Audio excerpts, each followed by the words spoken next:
Thank you for joining us for the Dialogue Out Loud podcast. My name is Terresa Wellborn, Dialogue's poetry editor. Founded in 1966, Dialogue is the oldest independent journal of Mormonism, publishing scholarship, art, and poetry, as well as fiction on the Latter-day Saint experience. Today, we are in conversation with Doug Barrett, one of the poets featured in our summer 2025 issue. Doug, happy to have you here tonight. Great to be here. So just a brief bio we'd like to share before we begin.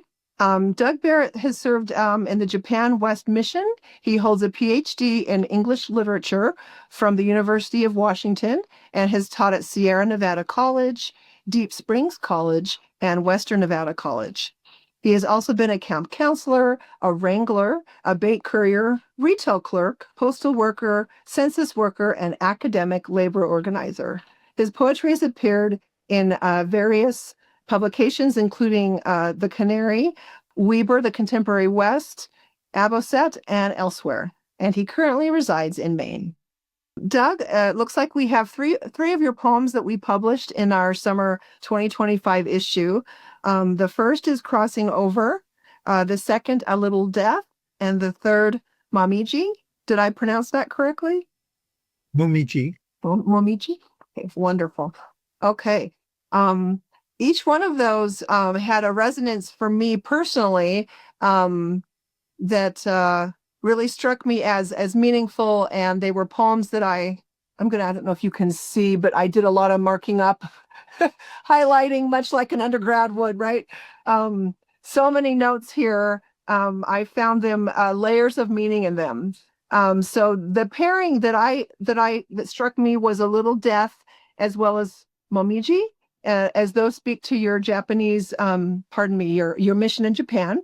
And then the other one, Crossing Over, did take me a bit of time to kind of unravel, as one does with a poem, right?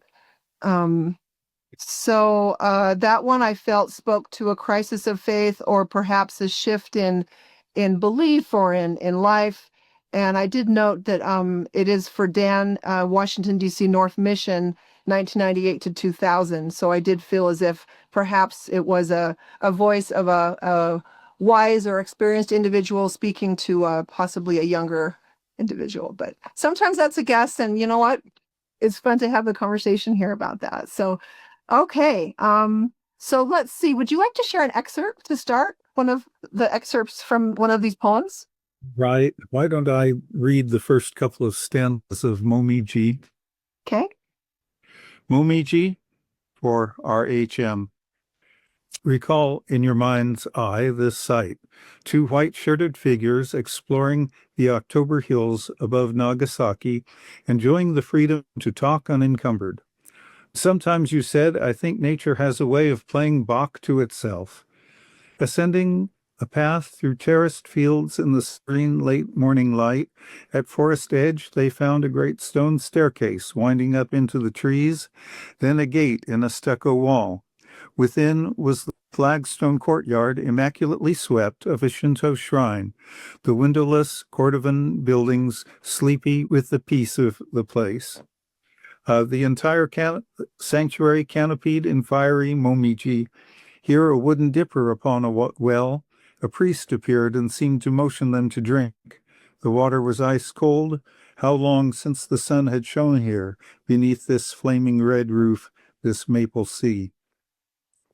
They stood speechless under the silence of flickering crimson as breezes danced the upper leaves, barely daring to move, the place performing the work of attunement, decades, centuries of daily sweeping and contemplation, as if the gift they'd sought so hard to give had found them at last. You know, that phrasing that you have, the work of attunement, it feels so fresh and unique to me, and yet also so indicative of what missionary work is and what perhaps they're experiencing. And then to me, there's allusions of the work of the atonement, possibly. Yes, and of course it's designed to suggest that. Mm-hmm. The work of attunement to what? Yeah, and it's the last the line after that, of course, I think that gives away what this poem is really about. And what all three of these dialogue poems are about, and that's the aestheticizing of the mission experience. Mm-hmm. And that's perhaps a disquieting approach for some people.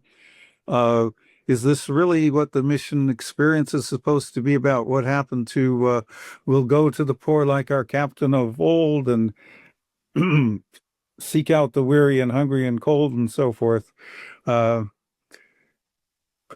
it's something different from that I'm working with in these poems.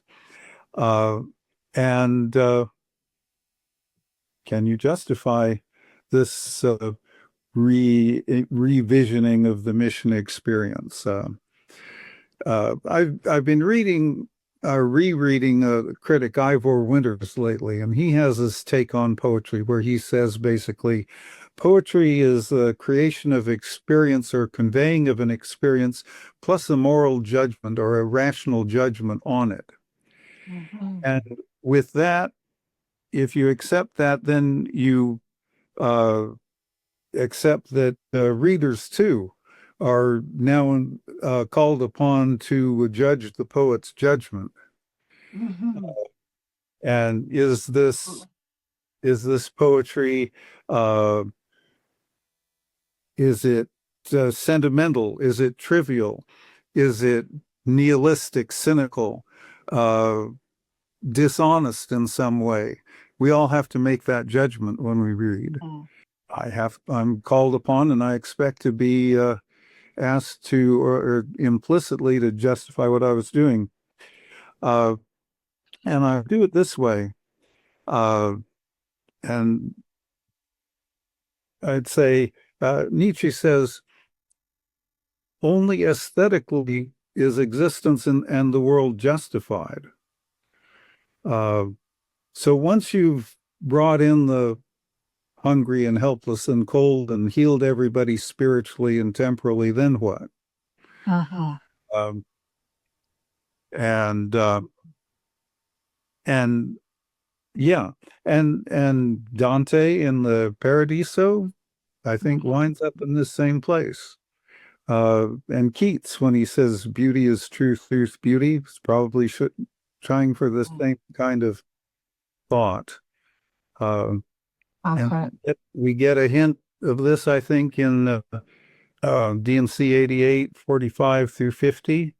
You get a sense of this um, very poetic immanence, divinity in all things, and that's apprehended aesthetically. Mm-hmm. This can come and strike you at seemingly inopportune times, um, but that's what generates poetry, as opposed to, say, morality or rationality. Absolutely. Yeah. In past dialogue podcasts with prior poets we published with dialogue, I've had a conversation with many about the intersection of um, temporal or, earthiness, and then this ethereal, otherworldly kind of eminence that exists. This being, Heavenly Mother, Heavenly Father, uh, Allah, whoever that being might be, nature. And I feel in reading your poems, questing, I feel wonder, I feel rich cultural appreciation. I also have a sense of curiosity, having walked steps in my own mission. Mine was in South America, but uh, I appreciate the thoughts that all the worker bees are doing so much work, or the worker ants, right? Doing the day-to-dayness, which is good. And how can we, in that day-to-dayness, right? And then reflecting years, and for me, and likely yourself, decades later, um, how can we pull out strands of beauty or wonder in that day-to-dayness that we might have experienced as a missionary? And I got that sense when I read this. I thought I need to meet Doug. We've got to have a talk about these beautiful poems. So thank you. So I do have a question or two for you as well. If we could turn to that. How has your vast and varied work experience informed your path and vision as a poet? And I would like to briefly just mention the Deep Springs College experience. It is such a fascinating institution. And I don't know if our readers know much about that. If you have a minute to give us a thumbnail view of that institution, since I believe it was at 1917 that it was established. So, 17. Yeah. yeah. And it was established as yeah, please. Springs College was founded by a Western power magnate named L.L. Nunn, who lived in Provo for a while and even has a park named after him up Provo Canyon. Oh, Go up there and check it out. I will. Yeah. It was founded as a men's only college. It's now become co-ed. When I was there, it was still male only. Nunn's philosophy was he wanted people working for him who had practical knowledge as well as theoretical knowledge. And so the college was, and I believe still is, structured so that in the morning you have your classes, in the afternoon you do ranch labor. And students do everything from irrigation to machinery, cooking, dairy. They have a cowboy who rides herd on the cattle. And Fascinating. yeah, various, everybody has a job to do. And Including faculty? Did faculty as well? no, the faculty are just faculty. Gotcha. Okay, gotcha.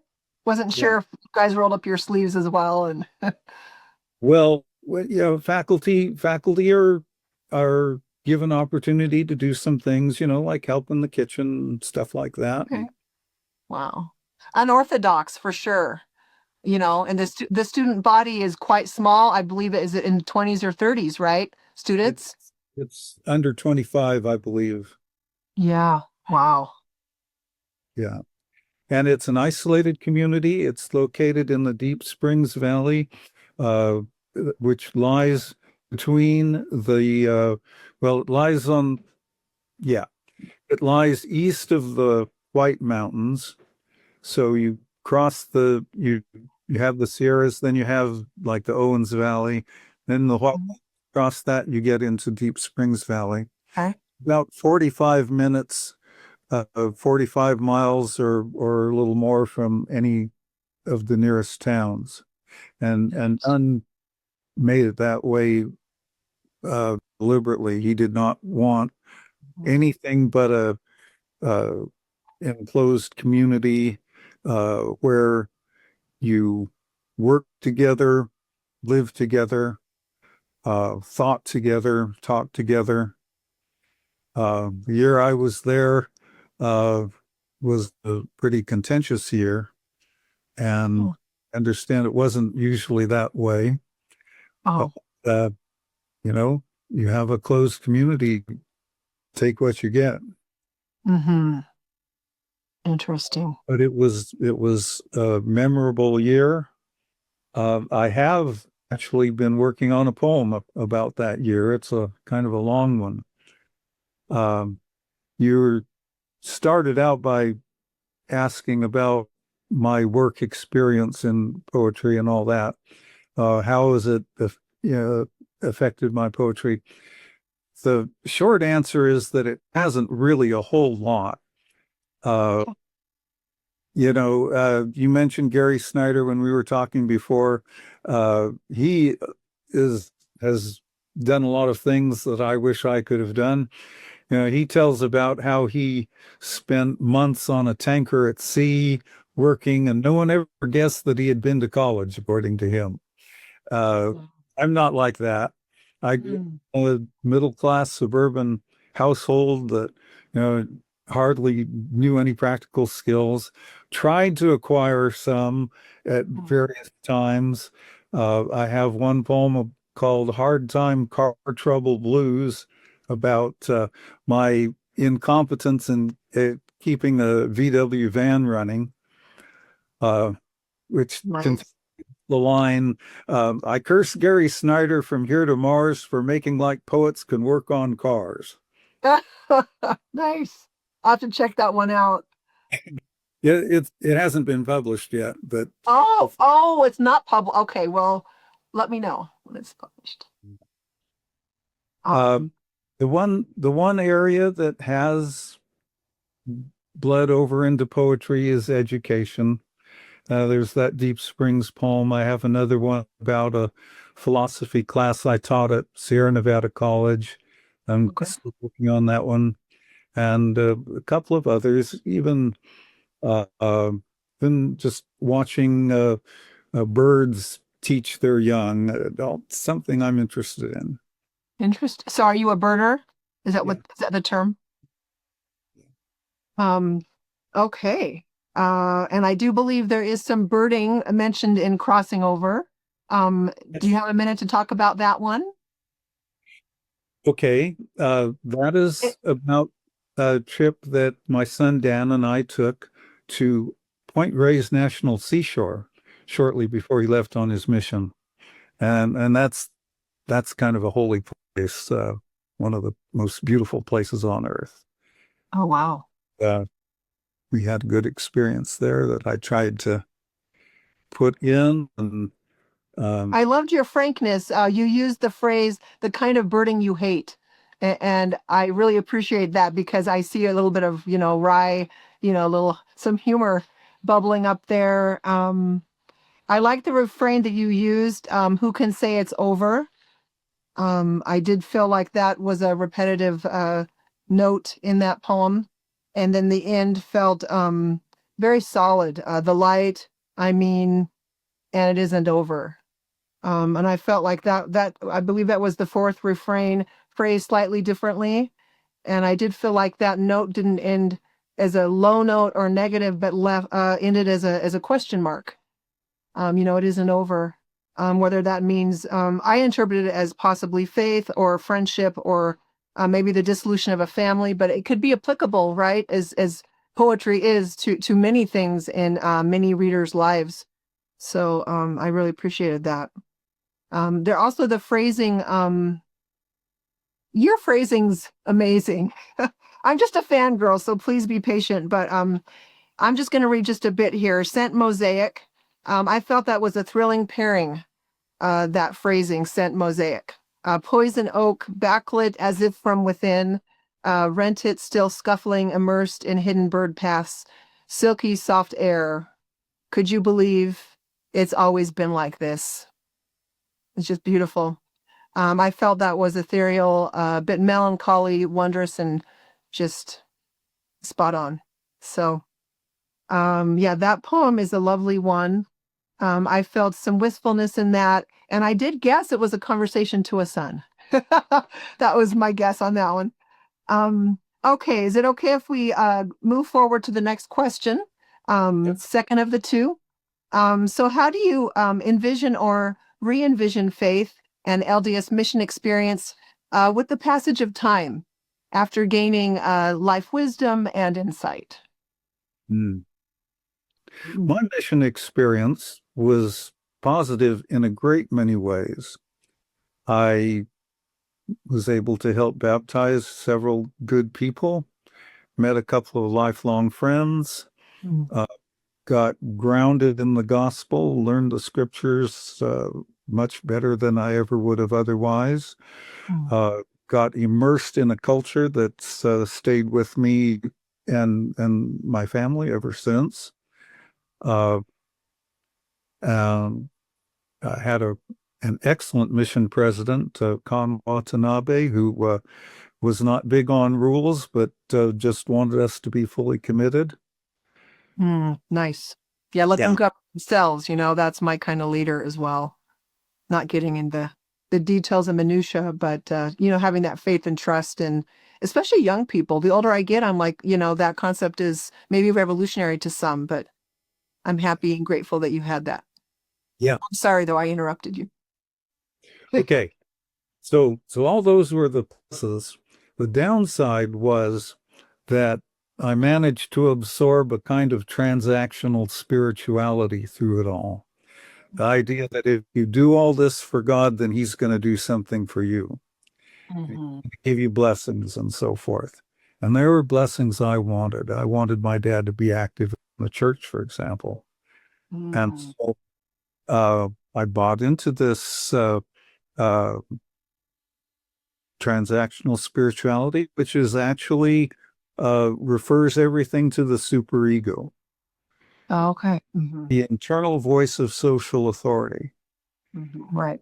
And this internal voice of social authority is always accusing you of everything that you do that's not perfect, everything that's uh, not doing everything that everybody wants you to do. Mm-hmm. And as you learn in Revelation 12:10, that accusing voice is the devil. Mm-hmm. Uh, he's the accuser. Mm-hmm. And Jesus, as our advocate, is uh, defending the accused in the courtroom of the mind, so to speak.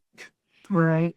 What you have to do is to uh, get free of that superego conditioning. Uh, Interestingly, one of the things that helped me do that the most was studying Zen Buddhism, Oh, mm-hmm. which is a really good antidote to transactional spirituality. In fact, it laughs at those kinds of things. Yep. Pema Chodron is one of my favorite Buddhist authors. So Who- Again, I don't know if I'm saying her name correctly. Pema? Pema or Pima? I'm not sure myself. Yeah, okay. I've read a few of hers as I've dabbled a little bit in Buddhism, and deeply appreciate being in the moment and the teachings that I've drawn in my brief time studying it. I really appreciate this conversation. I feel the depth here is considerable. Also based on, of course, your experiences and the thought that you've put into being a human, and your experiences, and writing and all of that. The Little Death, or A Little Death, that poem, I felt uh, reminiscent at times. The poem was of Miyazaki. Are you familiar with him? Yes. Okay. And I don't mean to make light of your writing, but I really sensed Miyazaki, the Japanese animator and filmmaker, uh, kind of exuding little bit here and there. Um, That is very interesting. I love Miyazaki stuff. Spirited Away, Princess Mononoke, and Laputa and Nausicaa, and Hi, my uh, neighbor Totoro. those are those are my four standard works of Oh, film, anime, or at least. Uh, mhm. great stuff. Lovely. That's lovely. I wanted to mention earlier, but yeah, I also felt that your Momiji and the Little Death both. I wrote Miyazaki-esque in the corner.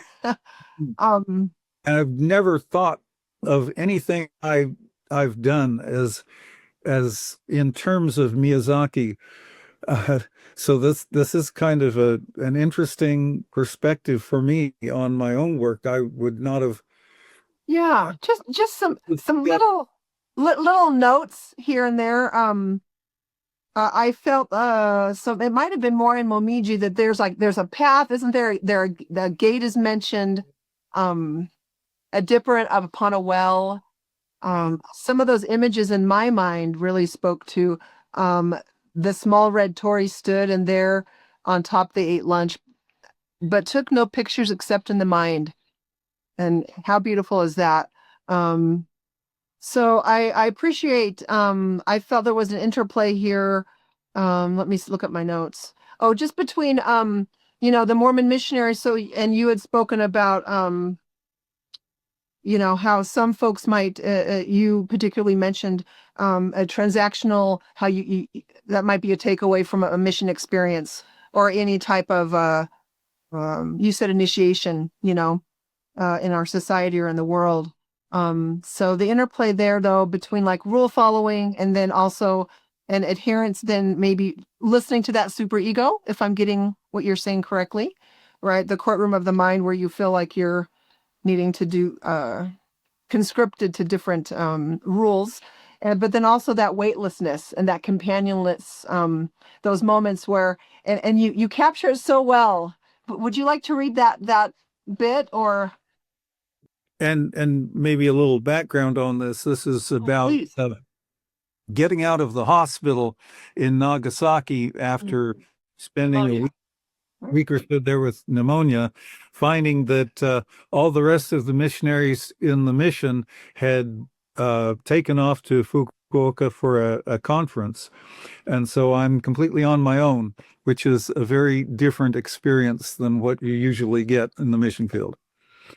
Weightless, companionless, no mouth to my ear, no loyal, soul-absorbing voice, but rather every unkept pore seemed to breathe for the first time in Japan, seemed to draw in the spirit of that garbled, unmanageable world, of people heading to places they never knew they'd never get to, a world of silent traffic, shops and houses, wonderful, ordinary, and strange, and to breathe me out into that world so that I seemed to be not in Japan, but inside Japan.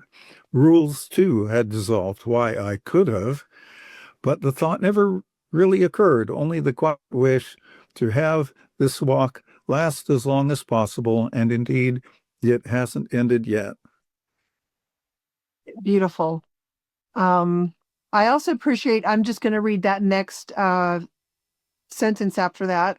Which train did I take to, how do you pronounce that? Fukuoka? Fukuoka. Fuo. I'm going to skip that, but thank you. That. The slow train or the express? And I like that you do not answer that, but I think you took the slow train. And I hope you did. As to savor that aloneness, that really out of, I don't want to say out of body, but it's really an odd, there was just a moment in my own mission after I was with my trainer 6 months, and she was a Utah girl, I was a Nevada girl, and after we had that transition day, and I was alone for several hours, and I walked out of our apartment alone, walked down to a payphone, called mom. I was an older missionary. I'd already graduated my undergrad, and I'm like, I'm going to break rules and do it my way. So I guess the secret's out. But what I want to say is that those few hours I had alone, I had similar thoughts, and so I just deeply appreciate why I could have, and the thoughts that one might experience as a missionary, having those few untethered hours. Okay, so in closing, I'd like to share a quote by Heraclitus. And in reading this poem, or pardon me, this quote, I just felt as if it really related deeply with your poems, Doug. Everything flows into everything and carries with it and within it all lives of its life and others' life, and all is murmuring and whispering of things changing into each other, breeding and searching and reaching and withdrawing and dying. In close, Doug, is there any last thought you'd like to share? I actually scribbled up quite a few notes preparatory to this interview, a lot of which we've covered. But I'll tell just a little bit here uh, about how I came to English literature.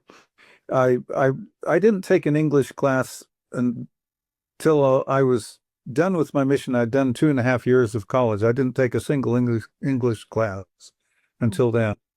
Uh, I took philosophy, psychology, anthropology, sociology, even mathematics a little bit. But then when I got to BYU, I dove into English, and and I'd gone back and forth between a zillion majors. I finally realized, okay, in English, I can draw on anything. I can go in any direction, um, and squeeze it all into a ball, so to speak. And that seems to me where it's at. Joseph and Brigham talked about how all truth is comprehended in the gospel. And there's nothing, I think, that gives you a better chance, a better opportunity to gather all truth in one than in literature. And poetry, the most condensed of all of Mhm. these ways of doing it. Going down the quotation rabbit hole a little further, Norman Mailer, I believe, quotes Thomas Mann saying that only the exhaustive is truly interesting. Mm. Uh, and um, and so what is there for an LDS intellectual to do ultimately, but to try to squeeze the universe into a ball, roll it toward the overwhelming questions, not with that kind of sad proof rock dung beetle irony, but in the spirit of good fun, because what can really be more fun than that?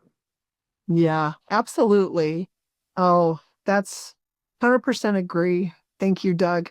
Um, as you said, taking all of life experience and rolling it up and uh, creating poetry for oneself and others it's a joy.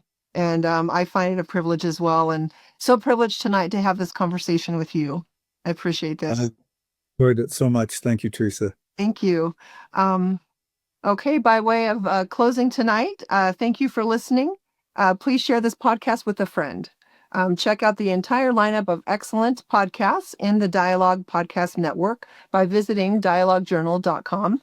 And check out the other podcasts that include Relationscapes, Latter-day Struggles with Valerie Haymaker, Beyond the Block with Brothers Jones and Knox, Face in a Hat, and more. Dialogue Out Loud is produced and edited by Daniel Foster Smith, and our executive producers are Emily Jensen, Carolyn Klein, and Margaret Olson Hemming. Thank you.